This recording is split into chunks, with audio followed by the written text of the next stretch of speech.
तं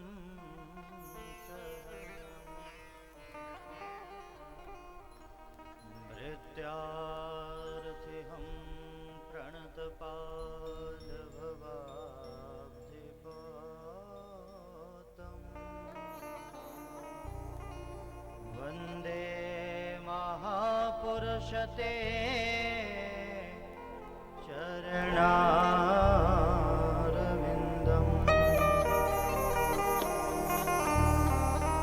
वंशी विभूषितकरानवनीरदाभा पीताम्बरादरुणबिम्बफलाधरोष्ठः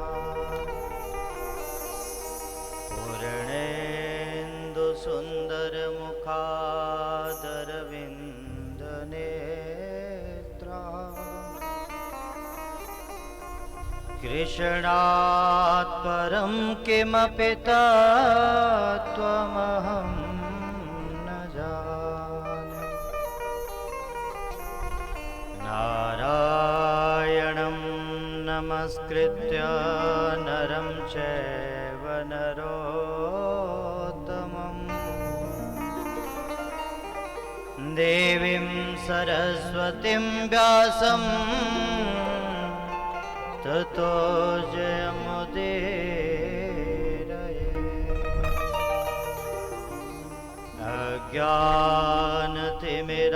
अज्ञानतिमिरान्धस्य ज्ञानाञ्जनशलाकया चक्षुरुन्मीलितं येन तस्मै श्रीगुरुवे नमः। सीतानाथसमारम्भां श्रीरामानन्दार्यमध्यमाम् अस्मदाचार्यपर्यन्तां वन्दे श्रीगुरुपरम्पराम्। गौराङ्गं रसमयं नित्यं रसाचार्यं रसोत्सुकम्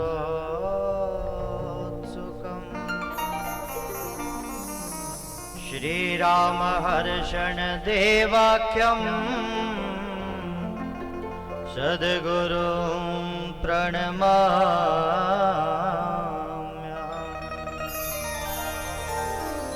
जय जय श्रीराधारमण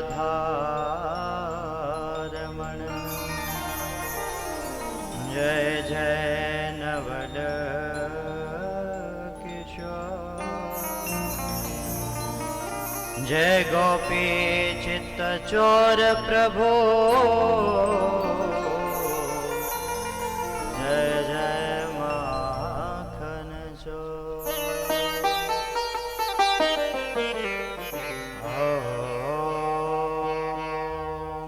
स्वस्ति श्री गणेशाय नमः। श्री गुरुचरणकमलेभ्यो नमः। श्री सरस्वत्यै नमः। श्री राधाकृष्ण चरणकमलेभ्यो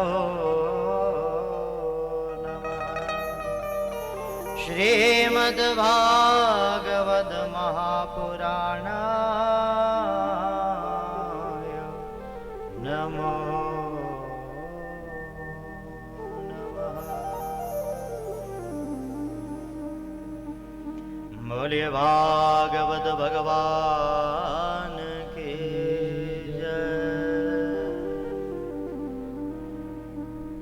परम मंगलमय अकारण करुणा वरुणालय भक्तवांछा कल्पतरुदित विनिंदित आनंद कंद भगवान श्री कृष्ण चंद्र ठाकुर जी महाराज की दिव्यवांगमय प्रतिमूर्ति काष्ठपिष्ट की चौकी पर विराजमान श्रीमद् भागवत महापुराण ग्रंथावतार महाप्रभु के शिरस चरणों में हमारा कोटिशः प्रणाम। आवाहित समस्त देवी देवता, मंडपों पर विराजमान सभी को हमारा कोटिशः प्रणाम। इस क्षेत्र की मेरी कुल देवी मैया मां श्यामलासन के श्री चरणों में कोटिशः प्रणाम। मां अम्बा जगदम्बा पराम्बा सर्वशक्ति को कोटि कोटि प्रणाम। ग्राम देवता, स्थान देवता सभी के श्री चरणों में दास का कोटिशः प्रणाम। पंडाल में समुपस्थित मेरे प्यारे भाई बंधु, विद्वतगण, आचार्यगण, शास्त्रीगण, ब्राह्मण बंधु,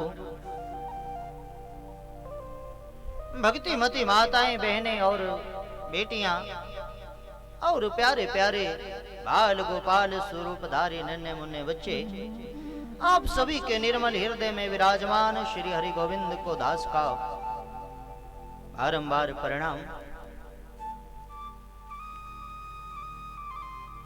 गोविंद की अति अनुकंपा कृपा के द्वारा बंधुओं आज इस भगवती भागवती गंगा में हम गोता लगाएं, आगे बढ़ें, उससे पहले अपने मन वाणी हृदय को निर्मल बनाने का प्रयत्न करें, क्योंकि कथा आज पहले ही विलंब से प्रारंभ हुई है, प्रथम दिवस है। आयोजनों में थोड़ा सा विलंब कई बार हो जाता है, इसलिए आइए भाव और प्रेम के साथ में जय सिया राम, जय जय सिया राम, जय सिया राम, जय जय सिया राम, जय सिया राम, जय जय सिया राम, जय सिया राम, जय सिया राम, जय जय सिया राम, जय सिया राम, जय जय सिया राम, जय सिया राम, जय जय सिया राम, जय सिया राम, जय जय सिया राम। प्रेम और भाव के साथ में दोनों हाथ उठाइए।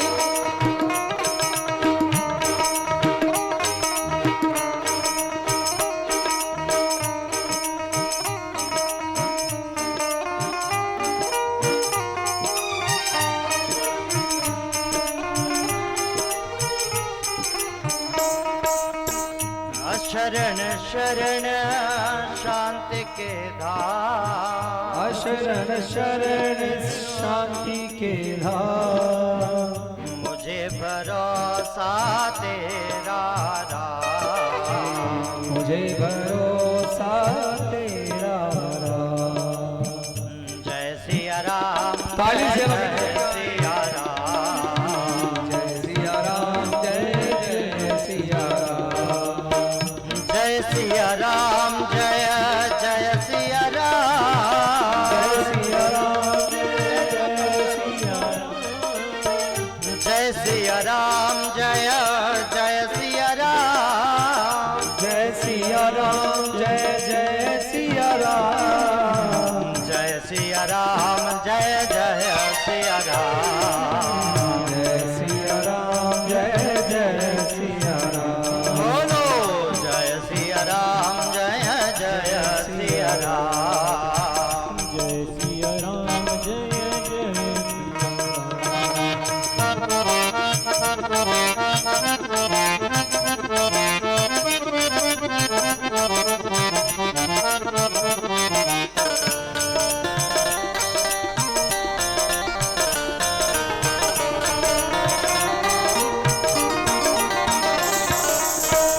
भगतन के रखवारे राम, भगतन के रखवारे राम, भगतन के रखवारे राम, भगतन के रखवारे राम, कौशल्या के प्यारे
श्रीमद्भागवत महात्म्यम्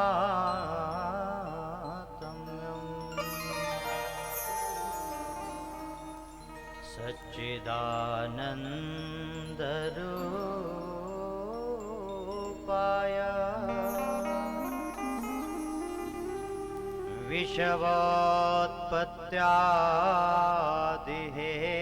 विषवोत्पत्त्यादिहेतवे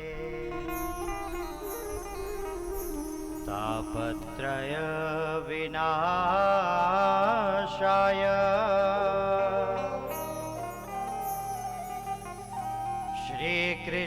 श्रीकृष्णाय वयं नमः।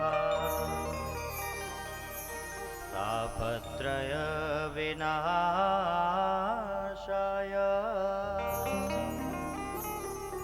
श्रीकृष्णाय वयं नमः।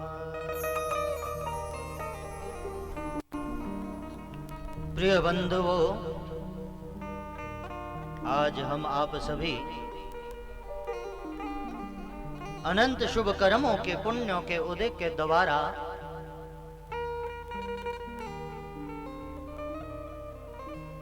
न जाने कितने जन्म जन्मांतर के किए सुकृत कर्मों के फल के द्वारा आज सभी मिलकर यहाँ भगवान के श्री चरणों का आश्रय लेकर टिकरताल ग्राम बराट की धरा पर यहाँ बैठे हैं। कथा में प्रवेश करें उससे पहले थोड़ा सा प्रयत्न करें, हम यह उचित पद्धति से जान लें ये कथा है किसकी, क्योंकि जब तक जानेंगे नहीं बाबा तब तक किसी से प्रेम नहीं हो सकता, और जब तक प्रेम नहीं होगा तब तक बात नहीं बनेगा। हाँ, सबसे पहले तो परिचय जरूरी है। हाँ? तापत्रय विनाशाय हम मिलकर प्रणाम कर रहे हैं ऐसे सच्चिदानंद घन भगवान को जो हमारे जीवन में तापत्रय विनाशाय तीन प्रकार के जो ताप हैं, पाप हैं, संताप हैं, दैहिक, दैविक और भौतिक, उन तापों से हम बचें, उऋण हो। या आपकी भाषा में कहूं बंधुओं तो आज के युग में चाहे स्त्री है या पुरुष है, छोटा है या बड़ा है, हर कोई टेंशन से ग्रसित है। टेंशन बड़ा सुंदर भाव हमारे एक महात्मा जी बताते हैं। टेन माने आंग्ल भाषा का शब्द है 10, टेन माने 10, और सन माने सूर्य, माने जो 10 सूर्यों की गर्मी से तप रहा है उसका नाम है टेंशन। अब देखो भाई, एक सूर्य की गर्मी को ग्रीष्म ऋतु में सहन करना अति कठिन होता है। हाँ? और जब 10 सूर्यों के ताप से त्रसित होंगे तो फिर तो कठिन हो जाएगा ना। हाँ? तो हे प्रभु, ये जो टेंशन नाम की वस्तु ये संसार में है ना, इस वस्तु से हम बचें। बाह्य हमारा जो देह है वो रोगों से बचे, और अंतर हमारा जो मन है वो विकारों से रहित हो। और वो रहित कब होगा? जब प्रभु की कृपा होगी, जब प्रभु श्री हरि का सानिध्य हमें प्राप्त होगा। और प्रभु का सानिध्य कब प्राप्त होगा? जब हम हरि को जानेंगे, तब हरि से प्रेम होगा। जब हरि हमारे प्रेमी हो जाएंगे तो रोग कैसे हमारे जीवन में आ जाए, विकार कैसे हमारी जिंदगी में आ जाए। हाँ, प्रेम से कह दीजिए श्री राधा। श्री कृष्णाय वयं नमः।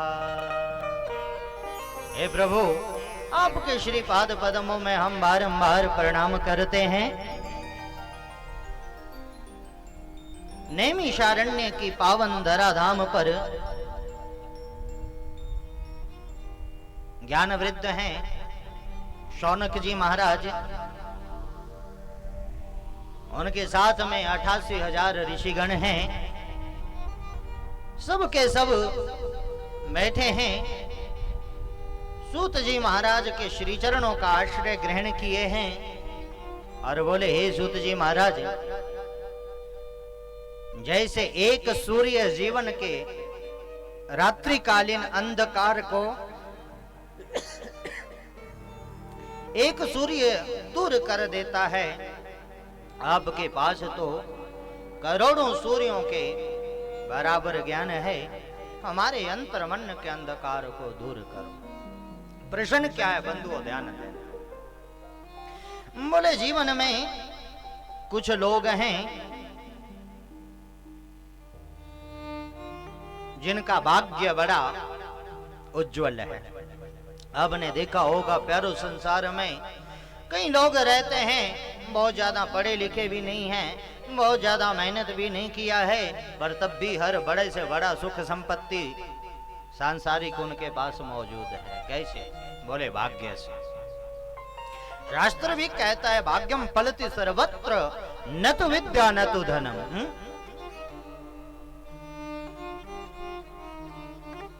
ऋषियों ने कहा, सूत जी महाराज, जिनका भाग्य उज्जवल है वो ठीक है, भाग्य के बल पे जीवन जी लेंगे, बच्चों को पालन पोषण कर लेंगे। कुछ लोग पढ़े लिखे इतने होते हैं, काम करने में इतने चतुर होते हैं, ठीक है, अपने कर्म के बल पर अपना निर्वाह कर लेंगे। किंतु चिंता उन बच्चों की है जिनका ना भाग्य ही बहुत ज्यादा उज्जवल है और ना ही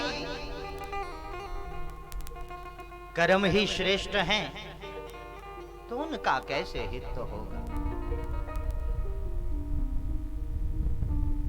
असल में हित है बंधुओं प्रभु श्री हरि के सानिध्यता को प्राप्त करना। हो सकता है ऐसे लोगों को भी जिनका ना भाग्य उज्जवल है ना कर्म ही उच्च है, पर हो सकता है किसी संत महात्मा की कृपा हो जाए तो जीवन में खूब सुख मिल जाए। क्यों? चिंता मणिर्लोक सुखम सुरद्वह स्वर्ग संपदम प्रयच्छति गुरु प्रीतो वैकुंठम योगी दुर्लभम। संसार में किसे महाराज यदि चिंतामणि मिल जाए, पारिजात नामक वृक्ष की कृपा मिल जाए, तो जो मांगो तत्क्षण वही हाजिर। चिंतामणि माने मन में इच्छा की और तत्क्षण वो वस्तु आपके समीप उपस्थित। लेकिन अगर चिंतामणि को भी प्यारो कहा जाए कि भैया गोविंद से मिला दे, जो भी आपका इष्ट हो, मां भगवती के श्री चरणों का एक बार दीदार तो करा दे, उसका नहीं आकी बाकी छटाक चितवन कैसी है, थोड़ा सा मैं भी तो उसे देखूं, तो ना ये कार्य बोले पारिजात कर सकता है और ना ही मेरा भाई बहन ये कार्य चिंतामणि कर सकती है। तो कहा हो कैसे सकती है? कहा महाराज, प्रयच्छते गुरु प्रीतो वैकुंठम योगी दुर्लभम।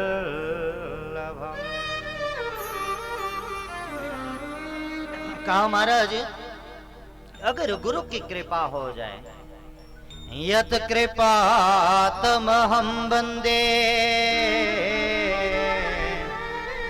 परमानंद माधवम।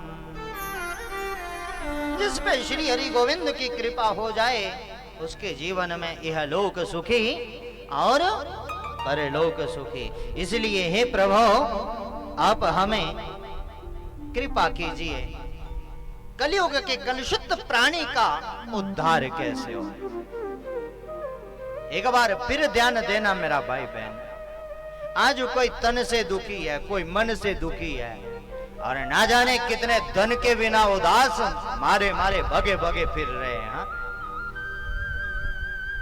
अगर हमें जीवन में तन से भी सुख चाहिए, मन भी निरोग चाहिए, क्योंकि याद रखना प्यारो, तन तब तक स्वस्थ नहीं हो सकता जब तक आपका ये मन स्वस्थ नहीं होगा। क्यों? क्योंकि मन के जीते जीत है और मन के हारे हार। इसीलिए पहले मन को स्वस्थ करो, तन तो अपने आप ही स्वस्थ हो जाएगा। और उसका एक ही साधन है, विशेष कर कलियुग में। सूत जी महाराज ने कहा, हे ऋषियों, सावधानतया शृणो, सावधान होकर सुनो। क्यों? एक होता है बंधु, हम अपने बच्चों को 10 रुपया दिया और कहा बेटा जा दुकान पर जाकर फला वस्तु ले आ। हाँ? एक बार कह देते हैं, बच्चे ने उठा लिया, कहीं रख भी दिया, कोई चिंता नहीं। हाँ? और एक हम अपने बच्चे को भेजते हैं, ले बेटा ये लाख रुपया है, ध्यान से जाकर बैंक में जमा करवाना। तो 10 बार पूछेंगे, भाई तूने जमा करवा दिया? नहीं। ठीक ठाक पहुंच गया? जाने। इसलिए वस्तु जितनी महंगी है उसका मूल्य जितना ज्यादा है उतना ही ज्यादा उसका ध्यान रखा जाता है। हाँ?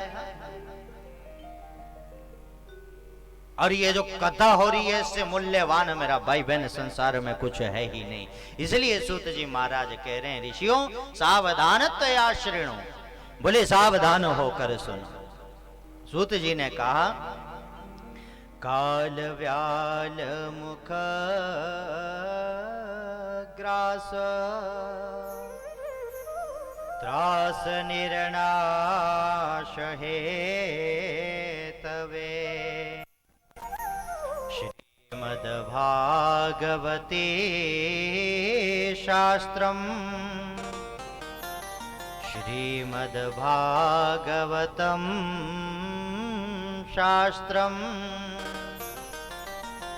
खलो किरेण भाषितम्, किरेण शुकेन भाषितम् माने सुखदेव जी महाराज के द्वारा गाया गया गीत,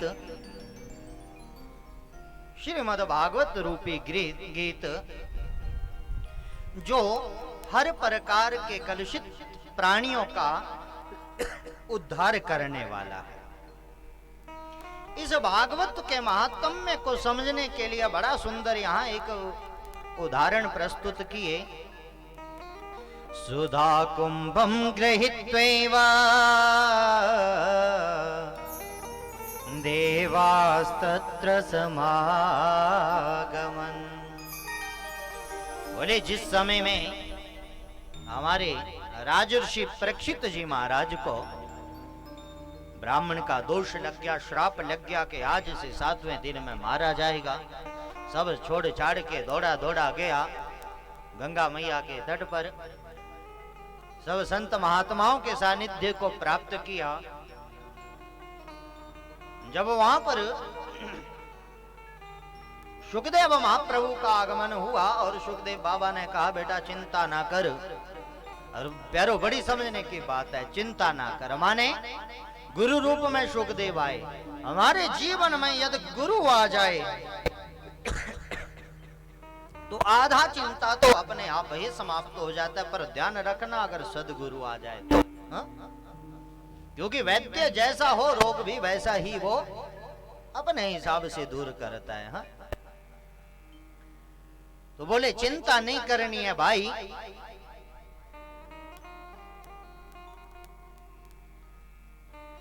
सुखदेव ने कहा कोई चिंता नहीं करना, बैठो, प्रभु की कथा में वो ताकत है, प्रभु के रस में वो आनंद है, सारी चिंताओं को भुला देता है।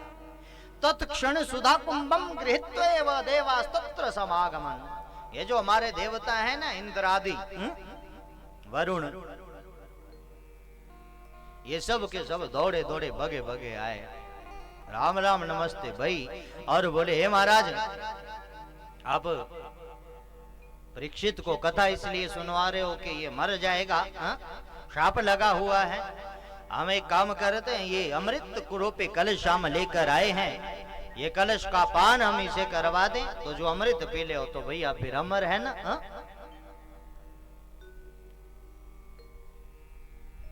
सुखदेव जी ने विचार किया, ये देवता जो 100 बार बुलाने से नहीं आते हैं, आज बिना बुलाए आ रहे हैं, तो कुछ तो कारण है, जरा ध्यान लगाकर देखे तो सही।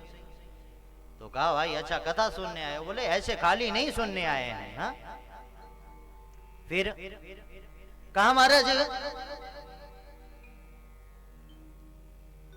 बदले में अमृत दे देंगे, इसके बदले में कथा हमें सुना दो। प्रपास्यामो वयम सर्वे श्रीमद्भागवतामृतम, बदले में हम भागवत कथा सुन लेंगे। सुखदेव जी महाराज ने विचार किया, ध्यान लगाया और देखा स्वकार्य कुशला सुरहा। बोले देवता भी कितने चालाक हैं, अपना काम निकलवाने में बड़े माहिर हैं। इसलिए विचार करके कहा, थोड़ी देर बाद ठहर के, ये देवताओ क्व सुधा क्व कथा लोके क्व काचः क्व मणिर्महा ब्रह्मरातो विचारेवं तदा देवाञ्जहास्रः।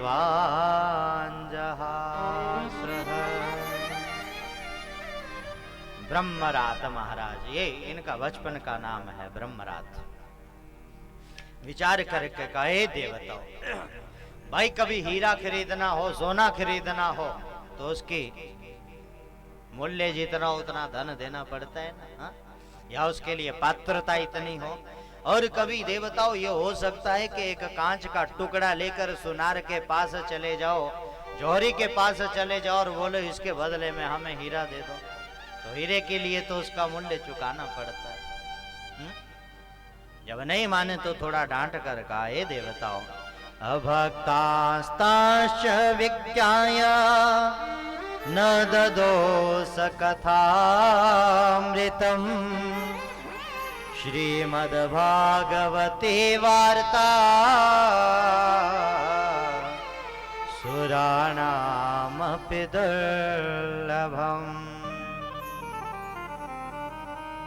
बोले पहली बात ये कथा पात्रता के अनुसार दी जाती है। हाँ? दूसरी बात अभक्त बताकर भेज दिया देवताओं को। श्रीमद् भागवती वार्ता, ध्यान देना मेरा भाई बहन, ये जो भागवत की कथा में जिसमें आप लोग यहाँ मस्ती में, उमंग में, आनंद में बैठे हो, इस कथा को सुनने के लिए सुरानामपि दुर्लभा, जो देवता है ना, इंद्र आदि देवता, और लोग भी तरसते हैं इस कथा को सुनने के लिए। और हम कितने बड़भागी हैं कि आज यहाँ भगवान के श्री चरणों में बैठे हैं।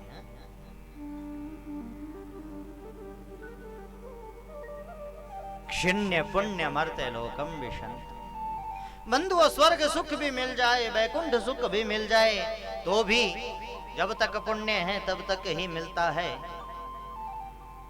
जब पुण्य खत्म, तुरंत एक धक्का लगता और सीधे इसी मृत्यु लोक में आ जाते हैं। 1,84 योनियों का भोग भोग कर तब कहीं ये मनुष्य देह हमें, मेरा भाई बहन, प्राप्त होती है। इसलिए संत महात्मा कहते हैं, हे भाई, मैं निरे भगवत रूपम शास्त्रम भागवतम कलो।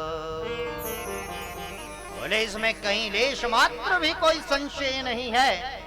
ब्रह्मा जी ने स्वयं कहा, लघुन्यान्यानि जातानि गौरवेण इदम महत। कलियुग में अगर सबसे ज्यादा कल्याण कहीं है मेरा भाई बहन, तो भगवान के श्री चरणारविंद में, भगवान की इस भगवती भागवती गंगा में। देखो दो हैं। हाँ? एक गंगा मैया है मेरा भाई बहन, जो हमारे बाह्य तन को प्रक्षालित करती है, धोती है। हाँ?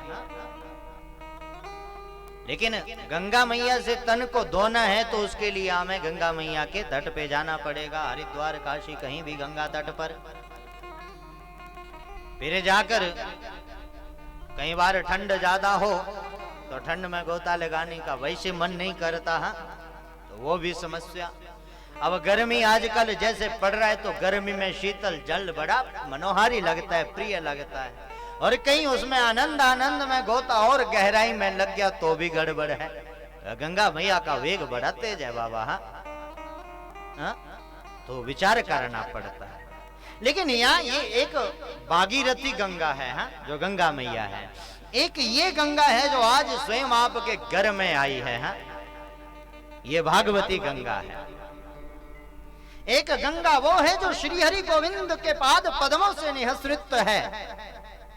एक गंगा वो है जो भगवान श्री हरि गोविंद के मुखारविंद स्मृत, एक मुखारविंद से निकली है।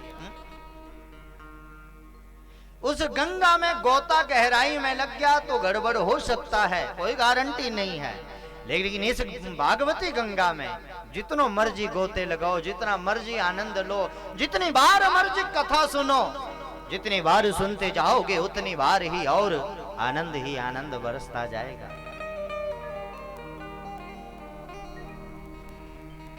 तो कहने का भाव, ये भागवती गंगा आज हमारे इस टिक्कर ताल मोरनी हिल्स के धराधाम पर ग्राम बराट में आए हैं। प्रभु ने कृपा की है कलुषित प्राणियों का कल्याण करने के माध्यम से। एक बार नारद जी महाराज, या यूं कहो नारद जी महाराज, ये विचार करके कि मेरे प्रभु ने कितनी सुंदर सृष्टि बनाई है, इस मृत्यु लोक से बढ़कर ये जो धरती मैया है इसकी गोद जैसा आनंद कहीं नहीं है प्यारे। हैं नारद जी ने विचार किया एक बार मैं भी तो भ्रमण करके आऊं, तीर्थ यात्रा करके आऊं।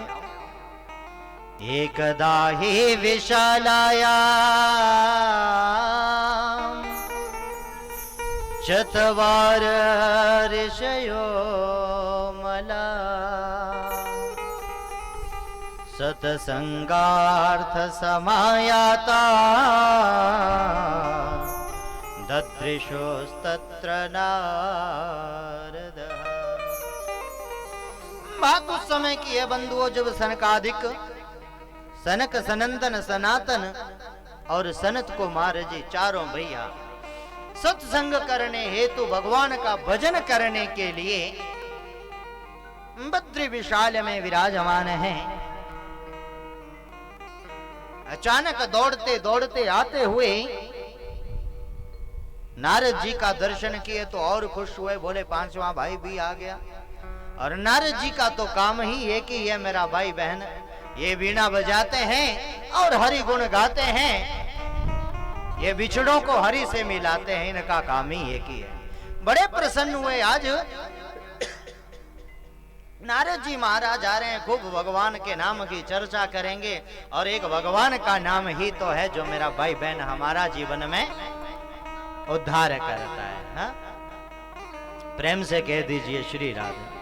लेकिन दौड़ता दौड़ता भागता भागता आता जब देखा, जब पास में आए, जिन नारद जी का दर्शन दूसरों को धन्य कर देता है, आज वो नारद जी महाराज जी खिन्न मन लग रहे हैं, चेहरा लटका हुआ है, पूरे 12 बजे हैं मानो चेहरे पे। सनकादिकों ने पूछा क्यों रे नारद जी? कथम देन कथम ब्रह्मन देन मुखः कुतश्चिन्तातुरो भवान् त्वरितं गम्यते कुत्र कुतश्चागमनं तव। हे नारद जी भैया, ऐसे दौड़े दौड़े भगे भगे आप कहां से आ रहे हो, और ऐसे मुंह क्यों लटकाए हो भाई? ना तो पत्नी है उससे लड़ाई होगी इसलिए परेशान है, ना कोई बच्चे हैं उनका खर्चा नहीं पूरा हो रहा है, हा? ना माता पिता ही इतने ऐसे हैं जो तुझे डांट देंगे, तू तो अलमस्त है, हा? उसके बाद भी मुख लटकाए है, क्या बात है? इदानीं शून्य चित्तोऽसि गतवित्तो यथा जनः तवेदं मुक्तसङ्गस्य नोचितं वद कारणम्। हे नारद जी बाबा, ऐसे मुंह लटकाए चुप रहने से बात नहीं बनेगी। नोचितम वद कारणम, किम कारणम, कथम ब्रह्मण दीन मुखः। क्या चक्कर है भाई, खुल के बात करो। तब कहने लगे, हे महाराज चक्कर कुछ नहीं है, हर प्रकार से प्रभु की कृपा है, हर प्रकार से मौज है, कोई चिंता भी नहीं है, कोई कष्ट भी नहीं है, कोई क्लेश भी नहीं है। लेकिन कुछ चिंता ऐसी हो गई है, उस चिंता के करके मन बड़ा व्यथित है, मन बड़ा खिन्न है। मैं क्या करूं, कुछ भी समझ में नहीं आ रहा है, ना ही कुछ बता रहे हैं। और बस प्रभु से एक ही निवेदन कर रहे हैं। सनकादिक भी कह रहे हैं, नारद जी संतों का एक ही धन होता है, राम नाम धन, जिसे ना चोर चुरा सकता है, ना राजा टैक्स लगा सकता है, ना भाइयों में बांटा जा सकता है, उसका बोझ भी कोई नहीं है। इसलिए क्यों दुखी होना। और मानो नारद जी मन ही मन प्रार्थना कर रहे हैं, हे प्रभु बोलिए गोविंद भगवान की जय। हमारी बार गर निकले मदन मोहन सनम जोठे। हमारी बार गर निकले मदन मोहन सनम जोठे। हमारी बार गर निकले मदन मोहन सनम जोठे। हमारी प्रेम से मदन मोहन सनम जोठे। सरदारी के सुंदर काम भी कर देंगे हम जोटे। सरदारी के सुंदर काम भी कर देंगे सब झूठे। हमारे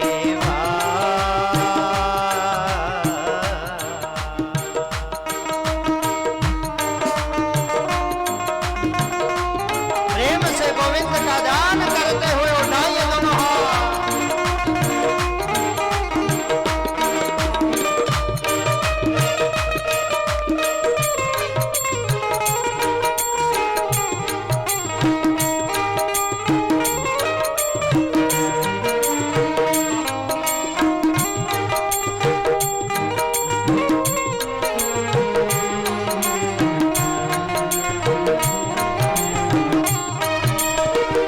और कहते हैं प्रभु जो कदमों ने तुम्हारे तरुशिला के वट उबारे हैं। कदमों ने तुम्हारे तरुशिला केवट उधारे हैं। जो कदमों ने तुम्हारे तरुशिला के वट उबारे थे। कदमों ने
पतित पावन का बना क्या खूब जोड़ा है। पतित से पतित पावन का बना क्या खूब नाता है। पतित से पतित पावन का बना क्या खूब जोड़ा है। पतित से पतित पावन का बना क्या खूब जोड़ा है। न तुम सच्चों में कम सच्चे, न हम झूठों में कम झूठे। बार घर निकले मदन मोहन सनम झूठे। अरे वो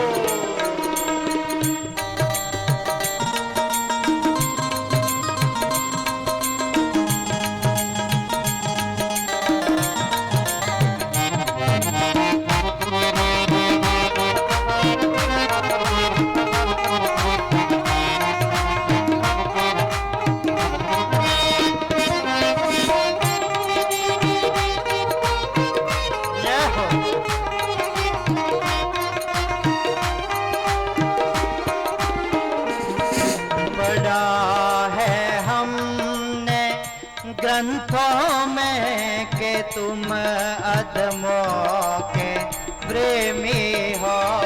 पढ़ा है हमने ग्रंथों में कि तुम अधमों के प्रेमी हो।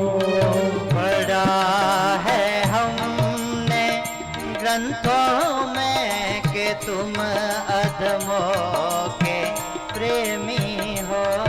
पढ़ा है हमने ग्रंथों में कि तुम अधमों के प्रेमी हो। बता दो ग्रंथ झूठे हैं जा तुम झूठे, जा हम झूठे। हमारी बार घर निकले मदन मोहन सनम झूठे। हमारी बार घर निकले मदन मोहन सनम झूठे। हमारी बार घर निकले मदन न हो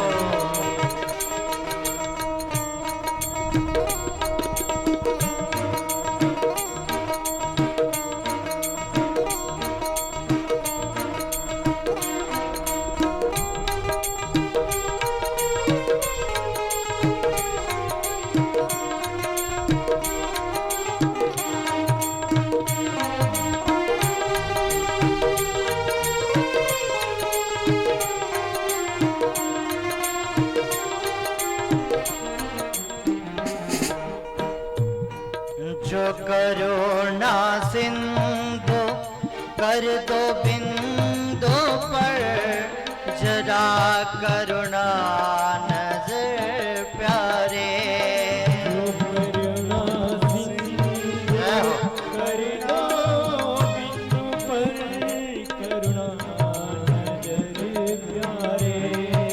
जो करुणा सिंधु कर दो बिंदु पर जरा करुणा नजर प्यारे।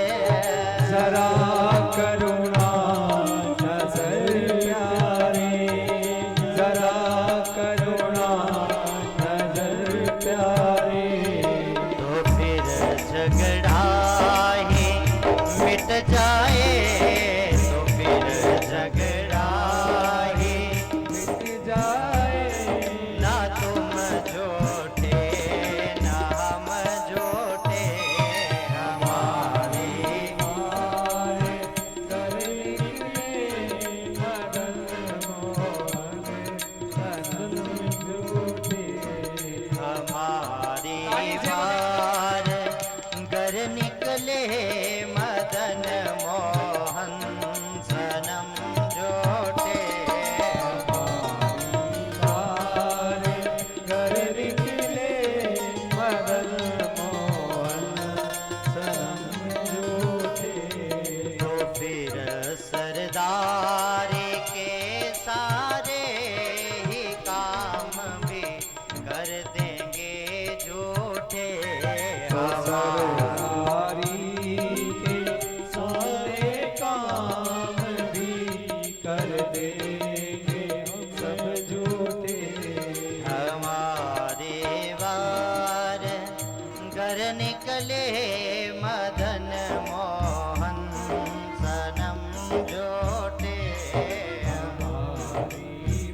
बोलिए गोविंद भगवान की जय हो।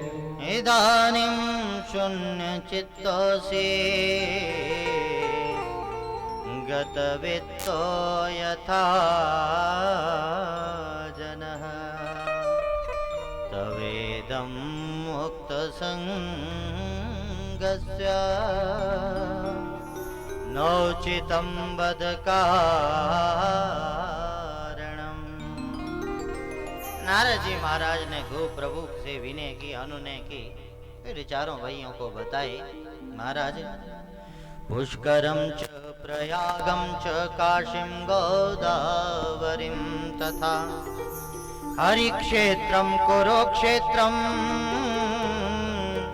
श्रीरंगं सेतुबन्धनम् एवमादेषु तीर्थेषु भ्रममाणः इतस्ततः। हे बड़े भैया क्या बताएं, प्रभु की बनाई सृष्टि को देखने के लिए गया था। संसार में सब लोग कैसे भगवान के भजन में मस्त रह रहे हैं। मैं पुष्कर में गया, प्रयाग में गया, गोदावरी में गया,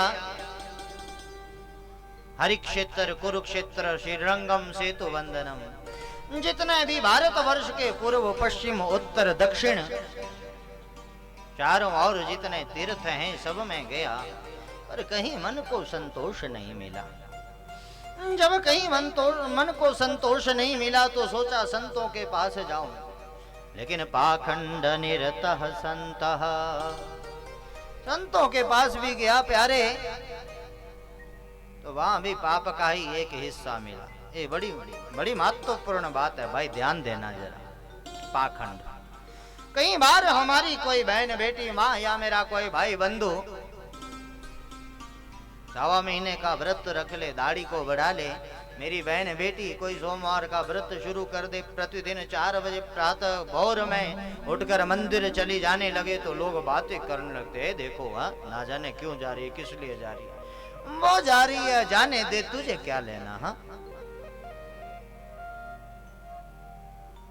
कोई रोज मंदिर जाता है, बोले वो तो पाखंडी है, बोलते हैं ना समाज में कुछ अनपढ़ लोग ऐसे ही बोलते हैं। ध्यान देना मेरा भाई बहन, पाखंड कहते किसे हैं? पाखंड कहते हैं जो ना मानने योग्य धर्म की अवहेलना करता है।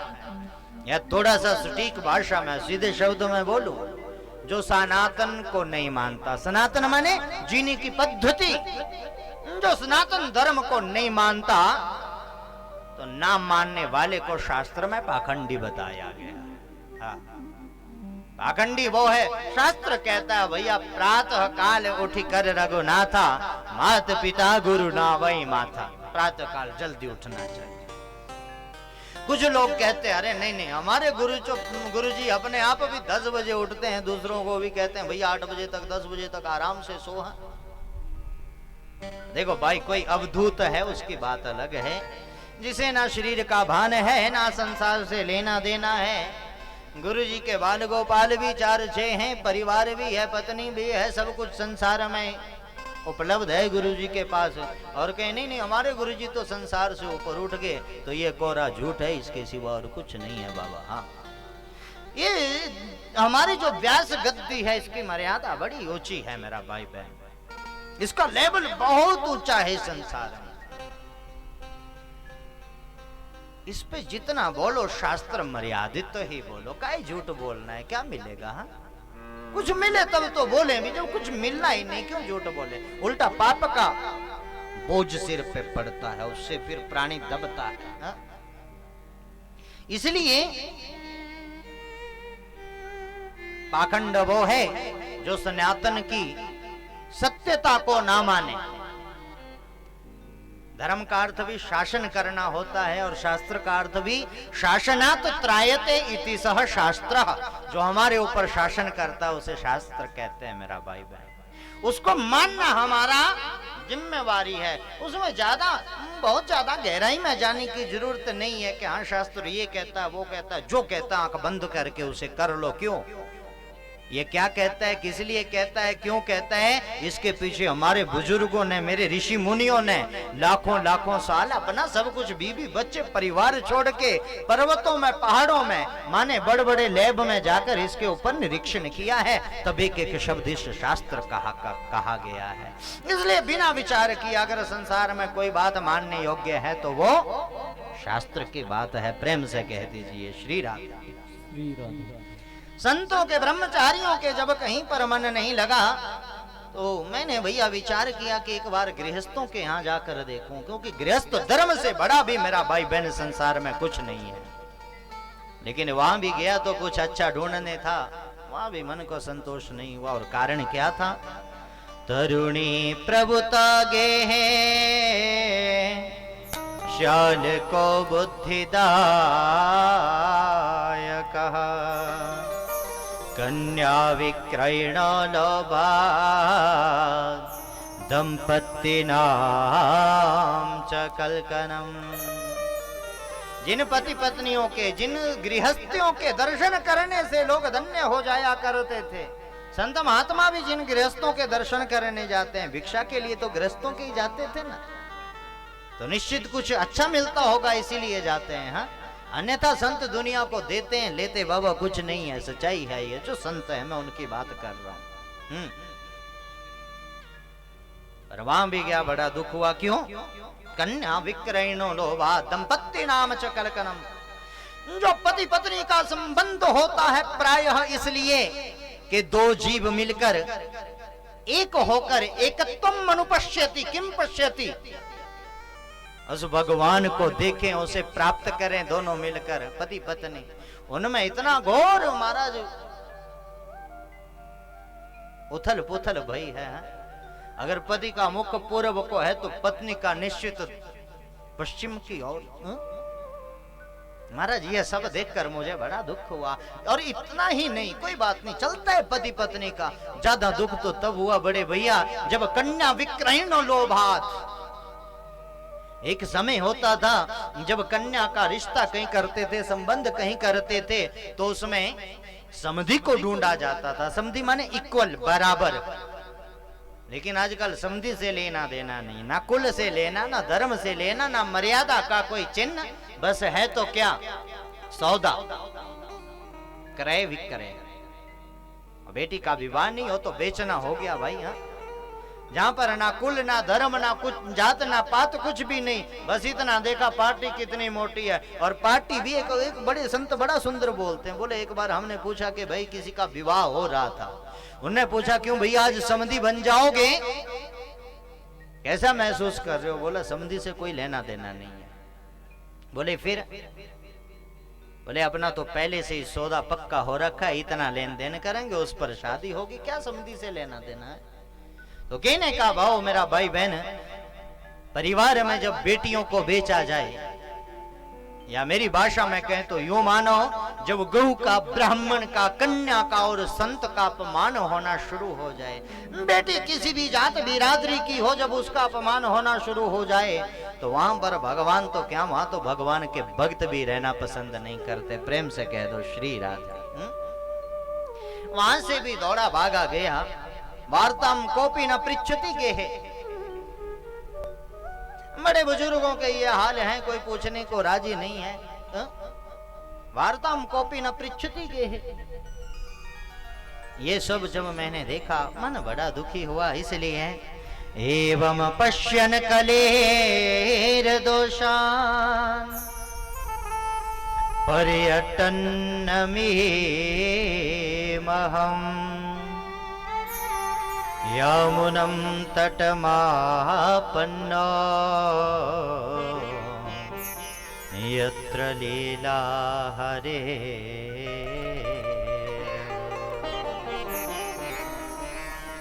ये सब देखकर मेरे मन में विचार आया, ये दुनिया में कहीं सुख मिले या ना मिले, ये जो भारतवर्ष की भूमि है, इस धरती का एक एक कण। हाँ, मैं आज कलश यात्रा में देख रहा था, मेरी ओ माए बहने बेटियां भी जो शायद बिना जूता चप्पल के कभी घर बाहर तो छोड़ो कमरे में भी नहीं घूमती हैं, वो आज लगभग आधा किलोमीटर जाना, आधा आना, 1 किलोमीटर का सफर लगभग, हाँ लगभग पैदल, और वो भी चढ़ाई में खूब। हाँ हाँ, ये प्रभु के प्रति ये प्रेम, ये श्रद्धा, ये भक्ति, ये कहीं और नहीं मेरा भाई बहन, इसी धराधाम पर मिलता है। और ये फल है इस भूमि का, ये फल है इस जो ये मिट्टी है ना इसका। क्यों? नारद जी कहते हैं भैया, यामुनम तटमापन्नो यत्र लीला हरेर भूत, ये वो भारतवर्ष की भूमि है जहां पर हरि ने लीला की है। हरि खुद गोविंद स्वयं गैया मैया के पीछे पीछे जंगल जंगल, नदी नदी, नाला नाला, पहाड़ पहाड़, पर्वत पर्वत, कहां नहीं घूमे हैं। एक गज जगह भी शायद गोविंद ने नहीं छोड़ी है। हा? इतना प्रेम करते हैं गोविंद इस धराधाम से। इसलिए मैं इस भारतवर्ष की भूमि में विराजमान श्री धाम वृंदावन में गया। वहां जाकर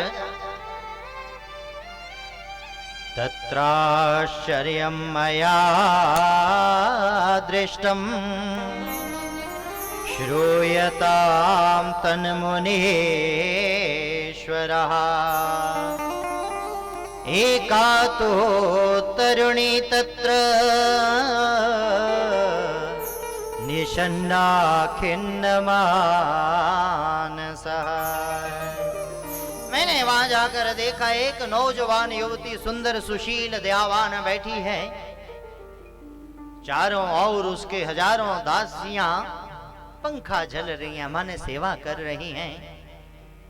उसके बगल में 2 वृद्ध महापुरुष लेटे पड़े हैं, जिन्हें बार बार सब उठाने का प्रयत्न कर रहे हैं, और वो देवी पास में बगल में बैठी रो रही है।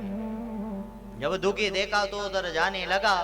थोड़ा समीप बड़े भैया गए तो वहां जाकर देखा सब स्त्रियां बैठी हैं, और भाई जहां पर खाली स्त्री समुदाय हो तो वहां पर अकेले पुरुष का और विशेष संत महात्मा का कदाचित जाना उचित नहीं है। हाँ?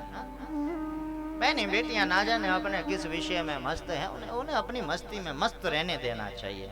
एक वैसे भी जिंदगी खुश अगर रहना है, जीवन में मस्त रहना है, तो ये बहनी बेटियां जिस रंग में मस्त रहे उन्हें उसी रंग में मस्त रहने दो। हम आप सब अपने आप ही आनंदमय हो जाएंगे। हाँ, 2 कारण है। पहला ये स्वयं भगवती जगदम्बा का स्वरूप है, मानो तो ये भगवती का स्वरूप है, और भगवती का स्वरूप